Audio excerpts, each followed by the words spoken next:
ГСП онлайн. Городские новости сейчас. В администрации Ухты обсудили организацию июньских праздничных мероприятий. Первый месяц лета, может, и не станет самым жарким в плане погоды, но обещает массу теплых впечатлений от всевозможных праздников и веселых акций. Первым в списке станет этнический праздник Сабантуй. Так как Ухта без всяких преувеличений город многонациональный, Сабантуй отмечается с размахом. Поэтому в этот раз он стал не просто городским, а региональным. Праздник предлагается провести 11 июня в 12 часов в городском парке культуры и отдыха. Это взрослый парк. Управлением культуры подготовлены и направлены письма. Скорая помощь с уведомлением о проведении такого мероприятия. Муниципальное казенное предприятие «Спецавтодор», доставка сцены, юрты, установка биотуалетов, дополнительных урн, автобус для переодевания артистов.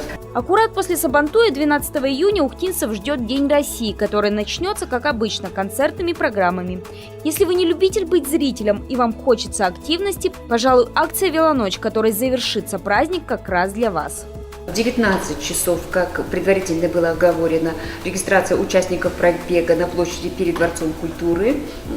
Речь идет, что вот в районе клумб, да, и в 20 часов регистрация и построение участника велопробега на проезжей части, в районе светофора, и откуда состоится старт в 20 часов. В соответствии с постановлением администрации планируется перекрытие движения автотранспорта на участке дороги от перекрестка проспекта Космонавтов и проспекта Ленина до здания офиса «Газпромтрансгаз Ухта». Ко всему прочему, 10-12 июня ухтинцев ждут соревнования радиоуправляемых моделей и дронов. 14-15 июня профессиональных танцоров порадуют мастер-классами хореографы из Финляндии. 21 числа в Ухте стартуют Дни города-побратима Гродно, а в субботу 23-го отметят День молодежи. Марафон мероприятий на первый месяц лета завершит первый же в Ухте выпускной бал. Он пройдет 27 июня.